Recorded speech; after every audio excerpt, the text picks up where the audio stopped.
লাগাতার বৃষ্টিতে বন্যা পরিস্থিতি বাংলার একাধিক জেলায়।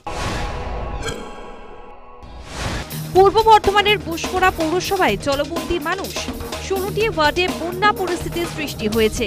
তার মধ্যে 1, 2, 3 ও 4 নম্বর ওয়ার্ডের অবস্থা অত্যন্ত শোচনীয়।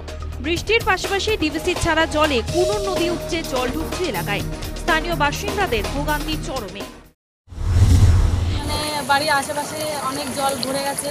আমার এমনকি ঘর থেকে আতঙ্কের মধ্যে ছিলাম আর কি। ঘর ছেড়ে দিয়ে অন্য ঘরে এসেছি। অন্য ঘরে যে রয়েছে? হ্যাঁ, অন্য ঘরে আছে। পাড়া প্রতিবেশী বাড়িতে নাকি? হ্যাঁ, আমার আছে, নিজের জেঠুর বাড়িতে আছি, ওখানে এখন বর্তমানে আছি। এইভাবে এখন জলমল নিয়ে যাচ্ছি। কিভাবে এই জলটা আসলো? হঠাৎ করে সকাল থেকে নর্মালি কম ছিল জল, তা অতটা ভাবতে পারিনি যে হঠাৎ করে জলটা এত বেড়ে যাবে। বুশকোড়া পৌরসভার ভাইস চেয়ারম্যান জানান, জলবন্দী মানুষদের উদ্ধার করা হয়েছে। তো আমরা সকাল থেকে সমস্ত ওয়ার্ডেই আমাদের সমস্ত কাউন্সিলর, আমাদের নেতৃত্ববৃন্দ, আমাদের পৌর স্টাফ নিয়ে আমরা সেই সমস্ত জায়গায় পৌঁছেছি। 1 নম্বর এবং 2 নম্বর ওয়ার্ডে যে সমস্ত এলাকায় আমাদের যোগাযোগ ব্যবস্থা বিচ্ছিন্ন হয়েছে, সেই সমস্ত এলাকাগুলিতে আমরা শিবিরের ব্যবস্থা করেছি। রীতিমতো সেখানে আমরা 6 কুইন্টালের মতো চিড়ে, গুড় এবং কিছু প্রয়োজনীয় ঔষধিপাতি আমরা সেখানে পৌঁছে দিয়েছি। 1 নম্বর, 2 নম্বর ওয়ার্ড এবং 3 নম্বর ওয়ার্ডের বেশ কিছু, যেগুলো আমাদের এখনও কুনুর নদীর সংলগ্ন এলাকা যেগুলো আছে, সেগুলো কিন্তু আমাদের জলমগ্ন হয়ে আছে।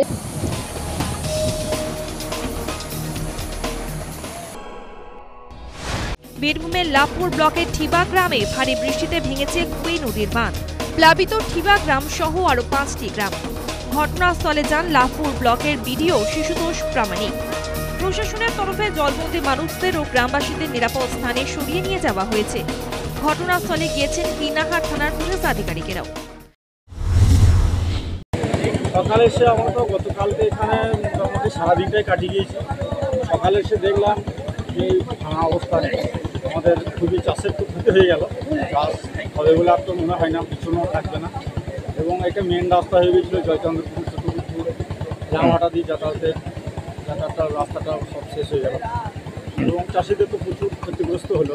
এটা হওয়া তো আমাদের খুবই দুঃখজনক ব্যাপার। বীরভূমের সতীপীঠ, তারাপীঠ ও কঙ্কালীতলাও টানা বৃষ্টিতে জলমগ্ন হয়ে পড়ে। 3 দিন মন্দিরে ভক্তরা পুজো দিতে পারেননি। জল নামতেই রবিবার ভক্তদের উদ্দেশ্যে গর্ভগৃহ খুলে দেওয়া হয়েছে।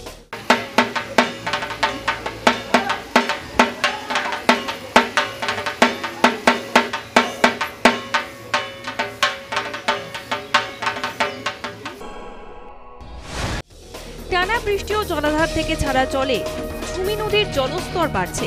পশ্চিম মেদিনীপুরের ঘাটাল ব্লকের মনসুকা এলাকা প্লাবিত হয়েছে।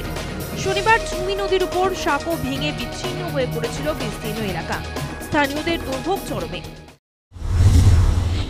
এই এলাকায় এখন বিপদসীমার উপর দিয়ে জল বইছে, খুবই বন্যা পরিস্থিতি, ভয়াবহ পরিস্থিতি।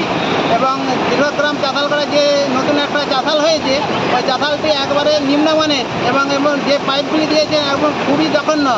ওই ইমিডিয়েটলি ওটা প্রশাসনের যাতে দ্রুত দৃষ্টি আকর্ষণ করছি, যাতে চাতালটি ভেঙে একটা ব্রিজ করা যায়। লাগাতার বৃষ্টি ও জলাধারের ছাড়া জলে বাংলার বন্যা পরিস্থিতি ভয়াবহ। বৃষ্টির পরিমাণ কিছুটা কমলেও জল নামছে না। তবে নদীর জলস্তর যেভাবে বাড়ছে, আবারও যদি বৃষ্টি হয় তাহলে সমস্যার সম্মুখীন হবে সাধারণ মানুষ। প্রশাসনের তরফে বন্যা পরিস্থিতি মোকাবিলায় সব রকম ব্যবস্থা নেওয়া হয়েছে। News time.